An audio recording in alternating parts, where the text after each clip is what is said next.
Tiens, t'es de retour, toi. Mais d'habitude, ça t'empêche pas de t'installer sur mes rideaux.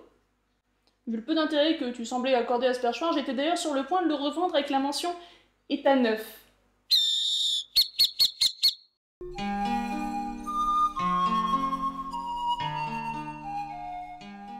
Les dinosaures étaient loin d'être ces reptiles verdâtres qu'on s'était imaginé encore au siècle dernier, espèce de créatures pataudes et malhabiles dont le gigantisme allait de pair avec une lenteur exaspérante. De nos jours, nous savons que de nombreux dinosaures portaient des plumes, certains de manière très anecdotique, alors que d'autres en étaient carrément recouverts. Et ça fait maintenant plusieurs années que de nombreux chercheurs se penchent sur la coloration de ces plumes. C'est vrai. Et c'est à peu près tout ce qu'on peut en dire. Pas vraiment, non. Comparé à ce qu'on sait des oiseaux actuels, il est clair que les plumes des dinosaures n'étaient pas seulement noires et blanches, mais aussi jaunes, bleues, vertes, rouges. Il manque beaucoup de couleurs dans ces reconstructions, donc tout ça, c'est bien beau, mais on est encore loin de la reconstruction parfaite et en couleur de nos dinosaures à plumes.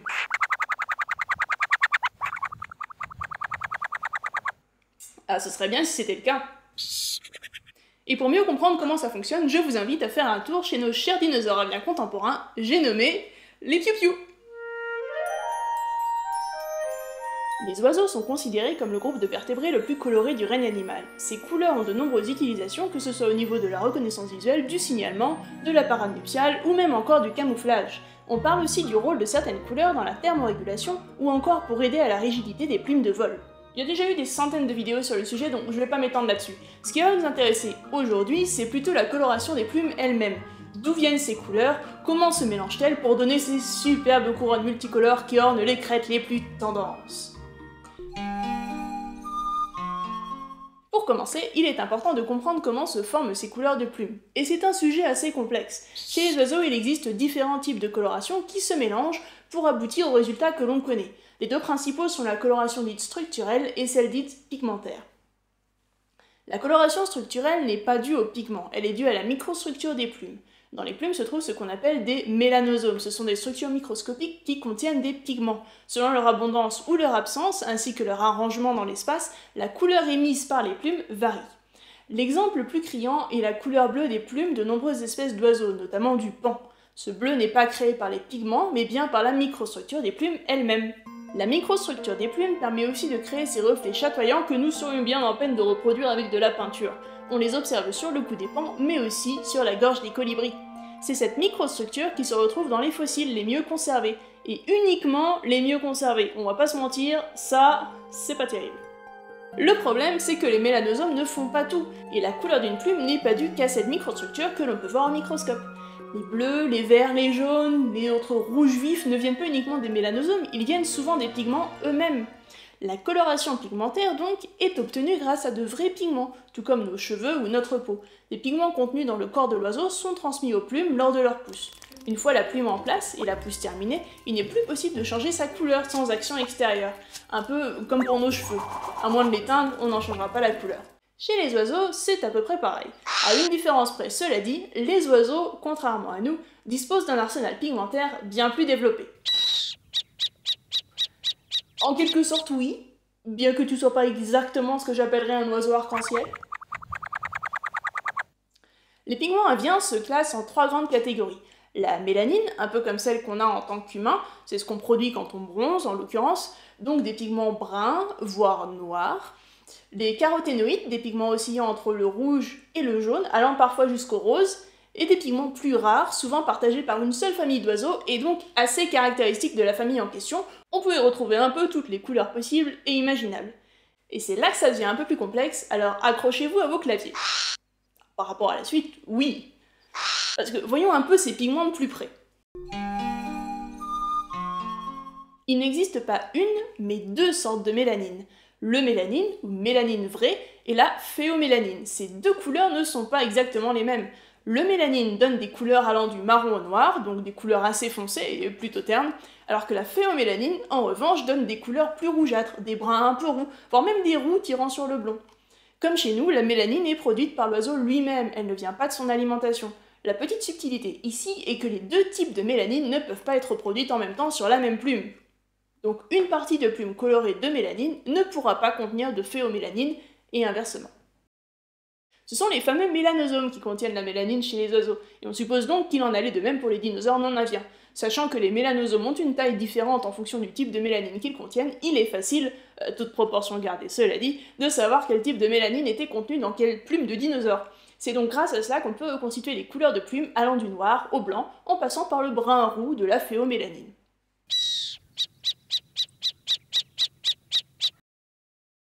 Voilà, car en ce qui concerne le reste des couleurs, pour le moment nous n'avons aucun moyen de savoir si elles étaient présentes ou non. Pas pour le moment, non. C'est donc avec les caroténoïdes que ça se complique. Il en existe plus d'1 millier. Les caroténoïdes ne sont pas produits par le métabolisme de l'oiseau, ils viennent de son alimentation. Ça n'exclut pas qu'ils peuvent ensuite être modifiés par certaines enzymes produites par l'oiseau, mais la molécule de base, la matière première en quelque sorte, doit être ingérée. Ça implique que si une espèce d'oiseau est incapable pour X raisons de trouver des caroténoïdes dans son environnement, les plumes qui sont censées être colorées par les caroténoïdes en question ne pourront pas recevoir ces pigments et donc seront... Forcément, souviens-toi que les différents pigments peuvent cohabiter au sein d'une même plume, et même parfois se mélanger. Les couleurs des oiseaux ne sont pas dues à un seul pigment, donc les plumes peuvent quand même contenir d'autres pigments, et ce même s'il n'y a plus de caroténoïdes disponibles. J'ai l'impression que je t'ai perdu en route. D'accord, et si je te donnais un autre exemple? Voici Fifi, Fifi le flamand. Fifi est un oiseau connu pour son plumage d'une couleur assez fantastique. C'est celui avec les plumes roses. Ces flamands donc tirent leur jolie couleur rosée de leur alimentation très riche en caroténoïdes. En milieu naturel, ces oiseaux mangent des cyanobactéries, des micro-organismes qui en sont remplis. Lorsqu'on a voulu les accueillir en parc zoologique, les soigneurs de l'époque leur ont offert ce qu'ils pensaient être une nourriture appropriée, des algues, comme pour toutes les autres espèces d'oiseaux aquatiques filtreurs. Ah non, non, non, ils sont très bien adaptés. Les algues contenaient tous les nutriments dont ils avaient effectivement besoin. Tous, mis à part les caroténoïdes des cyanobactéries. Du coup, pas de couleur. Les flamants roses des eaux sont devenus blancs comme neige. C'est pour cela que depuis ce jour, la nourriture des flamants roses en zoo contient ce que l'on appelle du flamingo red, autrement dit le pigment contenu dans les cyanobactéries dans leur milieu naturel. Dans ce cas-là, oui, parce que les autres pigments sont naturellement absents des plumes des flamants roses adultes, mais ce n'est pas le cas de mon second exemple, le cardinal rouge. Mais pas ce cardinal banane, celui-là. Il s'agit d'un petit passereau d'Amérique du Nord, particulièrement coloré. Le mâle est entièrement rouge vif. Cette couleur est donnée par un type de caroténoïde, un pigment qui est donc rouge. Mais le cardinal absorbe aussi un autre type de caroténoïde, un pigment, cette fois jaune. D'habitude, le jaune est quasiment invisible dans les plumes parce qu'il est caché par le pigment rouge, beaucoup plus présent, mais lorsqu'on supprime ce pigment rouge... Exactement! Les plumes du cardinal sans caroténoïde rouge sont donc... jaunes. Faut faire des tests en laboratoire, il n'y a pas le choix. Il est impossible de savoir à l'avance. Selon la famille de l'oiseau, on peut avoir une petite idée de ce qu'on va trouver car souvent des pigments spécifiques sont partagés par toutes les espèces appartenant à la même famille. C'est le cas des pigments comme les porphyrines, les psittacofulvines et les sphénicines. On les trouve respectivement chez les touracos, les chouettes et hiboux et pigeons, les perroquets et enfin les manchots. Normalement, oui. Mais si tu veux tester, il va me falloir une lampe à UV par contre.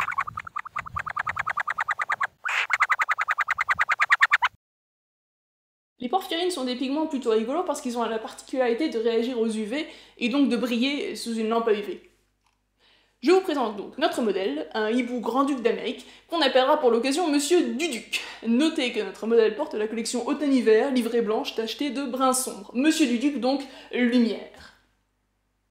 Sous la lumière UV, certaines plumes du duvet se colorent différemment. Les deux patchs rouges que l'on voit ici sont les porphyrines. Chez les chouettes et hiboux, ces pigments servent de signaux et sont donc souvent placés sur le dessous des ailes ou au niveau du duvet où ils sont recouverts lorsque l'oiseau n'en a pas besoin.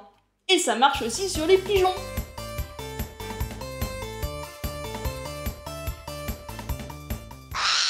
Tu veux essayer?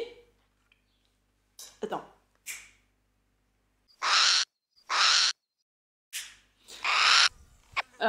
Jusqu'à preuve du contraire, tu n'es ni un perroquet ni un manchot, donc non, pas de psittacofulvine, ni de sphénicine, désolé.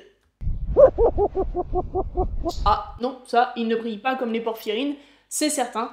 Par contre, ce sont des pigments souvent très vifs. Chez les perroquets, les psittacofulvines sont responsables des myriades de couleurs vives qu'on leur connaît. Elles remplacent même les caroténoïdes qui sont souvent utilisés par les autres oiseaux pour donner du rouge, du jaune, du rose. Et outre leur couleur très flashy, les psittacofulvines ont un autre avantage. Les perroquets sont capables de les synthétiser sans avoir besoin de les trouver dans leur alimentation. Ah oui, plutôt. C'est généralement du jaune, mais elles ne se retrouvent que chez les manchots en complément de la mélanine qui leur donne ce superbe costume blanc et noir. Donc voilà, pour les pigments chez les oiseaux. On a vu les couleurs structurelles, les couleurs pigmentaires, mais il existe un dernier type de couleur qui s'apparente un peu à du maquillage. Eh bien moi si. Certains oiseaux utilisent des substances trouvées dans leur environnement pour changer la couleur de leurs plumes, un peu comme on mettrait du maquillage. Ici, ces vautours à l'origine blancs comme neige trempent leurs plumes dans la boue pour les rendre brunes. Et ce ne sont pas les seuls. Les gypaètes barbus utilisent des os chargés en boue ferreuse pour teindre en roux les plumes blanches recouvrant leur tête. Le dire, c'est bien, mais le faire, c'est mieux. Certains lagopèdes se baignent aussi dans la boue pour ternir leurs plumes blanches lorsque survient le printemps, et donc la fonte des neiges, c'est un bien meilleur camouflage. Certes, tout ça pour dire que la couleur chez les oiseaux, c'est pas si simple. Et pour mieux comprendre, rien de tel que quelques exemples. Je vais donc vous proposer des photos de coloration anormale chez certains oiseaux, le but étant de trouver quels pigments sont absents de la bébête. Oui, pourquoi pas. Je vais donc vous mettre à chaque fois le phénotype normal, autrement dit la coloration habituelle de cette espèce, et le phénotype anormal, donc l'oiseau qui manque de pigments. Je vous remets les pigments au milieu comme anti-sèche. On va bien voir, hein, on va tester. Nous vous devons une reconnaissance éternelle. Allez, c'est parti. Premier cas, un corbeau tout blanc. Notez l'œil rouge et les pattes roses dues à la couleur du sang que l'on peut voir au travers de la peau. Ah oui, oui, c'est un bon début. Mais encore? Eh ben on n'est pas sorti de l'auberge, hein? Bon, cet oiseau n'a aucun pigment. Rien du tout. Ni mélanine, ni caroténoïdes, nada. Ça se voit notamment grâce aux plumes blanches, mais aussi aux yeux rouges, qui montrent que même les pigments habituellement présents dans l'iris ne sont plus là. C'est ce qui s'appelle tout simplement un albinos. Allez, cas numéro 2.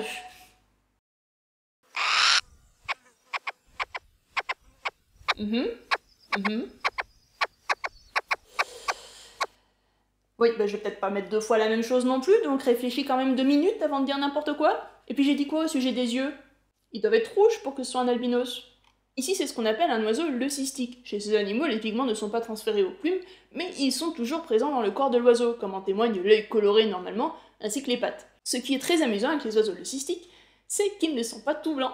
Chez certains, seules quelques plumes n'ont pas reçu de pigments, ce qui donne des oiseaux colorés normalement, avec des taches blanches un peu n'importe où. C'est ça.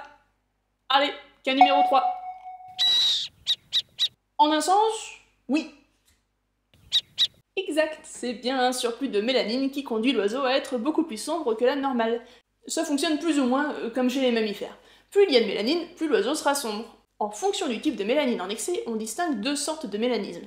Le mélanisme, si c'est le mélanine qui est en surplus, et le phéomélanisme, si c'est la phéomélanine qui est en surplus.